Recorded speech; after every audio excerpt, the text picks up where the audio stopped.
अस्सलाम वालेकुम, कैसे हैं आप सब? उम्मीद है आप सब खैरियत से होंगे। आप सबका वेलकम है रूहानी बात पर। तो जनाब, आज बात करेंगे हम डीएफ की मैरिड लाइफ पर कि उसकी मैरिड लाइफ कैसी होती है। अगर आप मैरिड डीएफ हैं तो बिल्कुल आप इसे रेजोनेट कर सकेंगी कि क्या आपके साथ ऐसा कुछ है, क्या आपने ये सब एक्सपीरियंस किया है। और अगर आप मेरी गाइडेंस से मुत्तफिक हों तो बिल्कुल आपने अपने एक्सपीरियंसेस शेयर करने हैं ताकि बाकी सब डीएफ को भी मोटिवेशन मिले। तो जनाब, डीएफ की शादी ज़िंदगी की मजबूरी नहीं, कुदरत का टेस्ट होती है। डीएफ जब किसी और से शादी करती है तो अक्सर वो डिसीजन दिल से नहीं बल्कि हालात, फैमिली प्रेशर या टाइम के फ़्लो में करती है। उसे लगता है कि ये एक नई शुरुआत होगी, पर अंदर से वो जानती है कि दिल अब भी किसी और से जुड़ा है। शादी के बाद वो अपनी पूरी कोशिश करती है कि सब ठीक चले। वो लॉयल भी होती है, सैक्रिफाइस भी करती है, लेकिन उसके दिल में एक खामोश पेन होता है जो कभी किसी को नहीं दिखाती।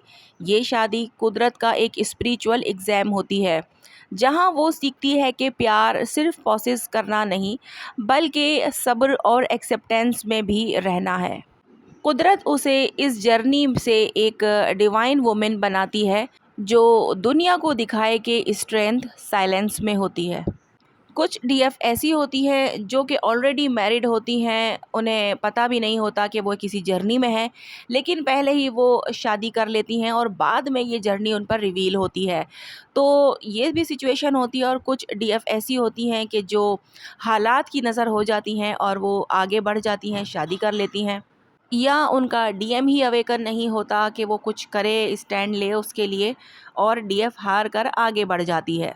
तो ये सिचुएशन भी होती है, लेकिन हम बात यहाँ पर ओवरऑल मैरिड डीएफ की लाइफ कैसी होती है इस पर करेंगे, चाहे उसने बाद में शादी की हो या चाहे उसने पहले शादी की हो। ठीक है। तो जनाब, डीएफ बाहर से स्ट्रांग दिखाई देती है पर अंदर से टूट रही होती है। सबको लगता है कि डीएफ एक स्ट्रॉन्ग और इंडिपेंडेंट वुमेन है। वो अपनी फैमिली, रिश्तों और काम सब हैंडल करती है। लोग उसे एडमायर करते हैं कि वो सब कुछ संभाल लेती है। लेकिन जब वो अकेली होती है, उसके अंदर एक ऐसी खामोशी होती है जो सिर्फ उसका रब जानता है। उसका दिल अक्सर डीएम की यादों से भर जाता है, पर वो अपने आंसू छुपा लेती है ताकि कोई ये ना सोचे कि वो अपनी लाइफ से खुश नहीं है। ये साइलेंट बैटल डीएफ के अंदर एक औरत को स्पिरिचुअल बीइंग में बदल देती है। कुदरत उसे इस पेन के ज़रिए इतना मजबूत बना देती है कि वो दुनिया के लिए लाइट बन जाती है, लेकिन खुद अंधेरों में रहते हुए भी रोशनी फैलाती है। डीएफ अपने डीएम को भूलने की हर कोशिश करती है पर दिल नहीं मानता। शादी के बाद डीएफ अपनी लाइफ में सेटल होने की कोशिश करती है। वो सोचती है कि वक्त सब कुछ बदल देगा, पर जितना वो भूलने की कोशिश करती है उतना ही डीएम की यादें और स्ट्रॉन्ग हो जाती हैं। किसी रैंडम जगह कोई सॉन्ग, कोई फ्रेगरेंस, सब उसे उस एनर्जी तक वापस ले जाती हैं जहाँ वो अपनी सोल से मिली थी। उसका दिल कंफ्यूज होता है कि मैं किसी और के साथ हूँ, पर फील किसी और के लिए क्यों करती हूँ। ये कन्फ्यूजन एक्चुअली कुदरत का रिमाइंडर होता है कि वो सोल कनेक्शन अभी भी एक्टिव है। डीएफ जितनी हील होती है वो कनेक्शन और भी ज़्यादा स्पिरिचुअल होता जाता है, जैसे दूर होके भी दोनों एक एनर्जी में जुड़े रहते हैं। डीएफ अपने पार्टनर के साथ होते हुए भी अकेली महसूस करती है। डीएफ अपनी मैरिड लाइफ में अपना रोल पूरी ईमानदारी से निभाती है। वो अपने पार्टनर का ख्याल रखती है, रिस्पेक्ट देती है, पर इमोशनल कनेक्शन वहाँ वो डेप्थ नहीं होती। उसे लगता है कि वो किसी सरफेस लेवल लाइफ में जी रही है। वो हंसती है पर दिल से नहीं। वो हर दिन एक मास्क पहनती है ताकि कोई उसका अंदर ना देख सके। उसके पार्टनर को लगता है कि सब नॉर्मल है, लेकिन डीएफ जानती है कि उसके अंदर एक खाली जगह है जो कोई भर नहीं सकता। ये अकेलापन उसके लिए कुदरत का सिग्नल होता है कि वो अपनी इनर हीलिंग पर ध्यान दे। ये एक स्पिरिचुअल सॉलिट्यूड का फेज़ होता है जहाँ डीएफ अपने दिल से खुद का रिश्ता बनाना सीखती है। डीएफ अपने दुख को छुपाकर हीलिंग स्टार्ट करती है। डीएफ एक दिन समझ जाती है कि ये दर्द उसका दुश्मन नहीं बल्कि उसका हीलर है। वो अपनी लाइफ के सब पेनफुल मोमेंट्स को समझने लगती है। क्यों डीएम मिला, क्यों दूर गया, क्यों अब वो इस रिश्ते में है। वो जर्नलिंग करती है, दुआ करती है और अपनी इमोशंस को फील करके उन्हें रिलीज़ करना सीखती है। वो समझ जाती है कि हीलिंग का मतलब भूलना नहीं बल्कि अपने अंदर पीस बनाना है। यही मोमेंट होता है जब वो अपने डिवाइन फेमिनाइन पावर को एक्टिवेट करती है। अब उसका पेन पर्पस में बदल जाता है और वो खुद अपने और डीएम दोनों के लिए लाइट बन जाती है। डीएफ हर दिन अपने दिल और जिम्मेदारियों के बीच बैलेंस बनाती है। एक तरफ उसका दिल डीएम की तरफ खींचता है और दूसरी तरफ उसकी फैमिली और रियल लाइफ होती है। वो कंफ्यूज होती है कि कैसे दोनों में बैलेंस रखे, पर डीएफ अपनी मैच्योरिटी और हीलिंग के ज़रिए ये सीख जाती है कि प्यार का मतलब सिर्फ साथ रहना नहीं होता, कभी कभी दूर रहकर भी मोहब्बत निभानी होती है। वो अपनी लाइफ में ग्रेटिट्यूड लाती है और अपने दिल से कुदरत को शुक्रिया कहना सीखती है कि उसने उसे इतना डीप प्यार फील करने की कैपेसिटी दी। यही स्टेज डीएफ को पीसफुल बनाती है, जो दुनिया संभालती है और दिल में सब्र रखती है।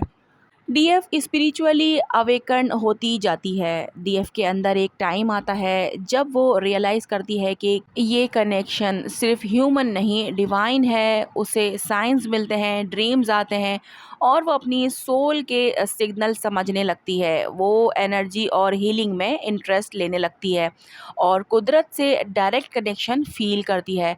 जितना वो स्पिरिचुअली ग्रो करती है उतना ही वो डीएम की सोल को दूर से हील करती है।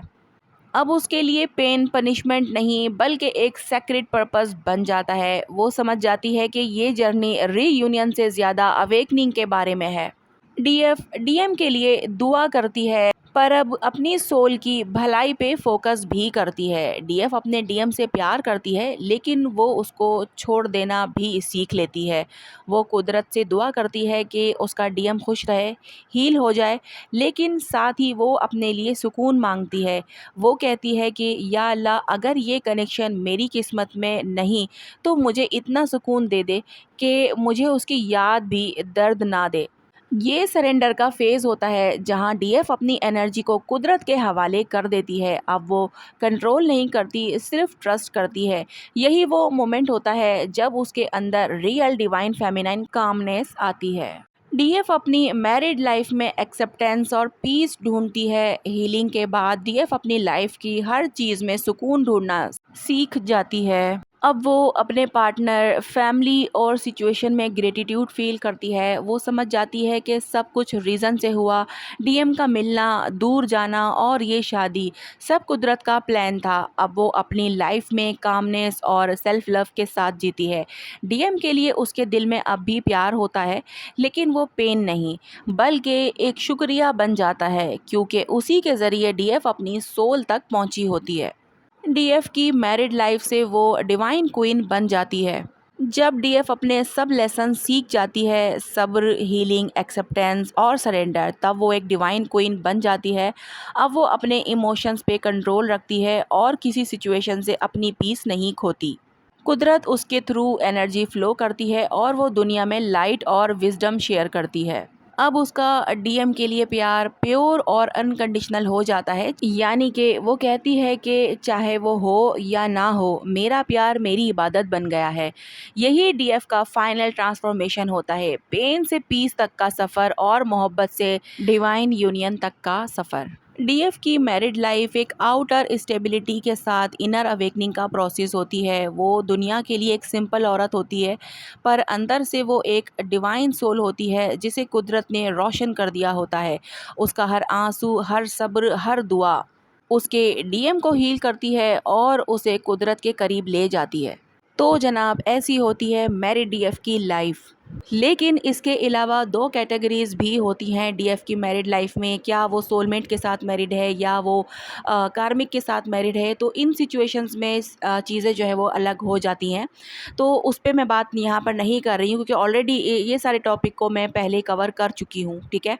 तो यहाँ पर जस्ट मैंने मैरिड लाइफ कैसी होती है ये बताया। लेकिन अगर डीएफ कार्मिक के साथ मैरिड है तो उसकी लाइफ थोड़ी डिफरेंट होती है, और अगर वो सोलमेट के साथ मैरिड है तो भी उसकी लाइफ थोड़ी डिफरेंट होती है। तो दोनों में डिफरेंस होता है। लेकिन चाहे बात जो भी हो, डीएफ कोशिश पूरी करती है अपनी मैरिड लाइफ को स्टेबल बनाए रखने की, उसको अच्छा रखने की। लेकिन सिस्टम अगर उसके हाथ में ना हो तो वो क्या कर सकती है, ठीक है। क्योंकि सिचुएशन अगर उसके फेवर में नहीं है, अगर वो कार्मिक से मैरिड है तो सिचुएशन ज़ाहिर सी बात है उसके फेवर में नहीं होती है। तो उसके लिए बड़ी मुश्किलात भी आती हैं, लेकिन वो हम बात करेंगे फिर किसी वीडियो में। अगर आपको जानना हो तो वो बिल्कुल आप मुझे कमेंट में बताइएगा, तो मैं नेक्स्ट वीडियो जो है वो इन टॉपिक्स पर लेके आऊँगी। आज की वीडियो यहीं तक है। कोई बात ना समझ में आई हो तो आप लोग पूछ सकते हैं कमेंट बॉक्स में, मैं बताने की पूरी कोशिश करूँगी। जनाब अपना बहुत ज़्यादा ख्याल रखिएगा और मुझे दुआओं में याद रखिएगा। अल्लाह हाफ़िज़।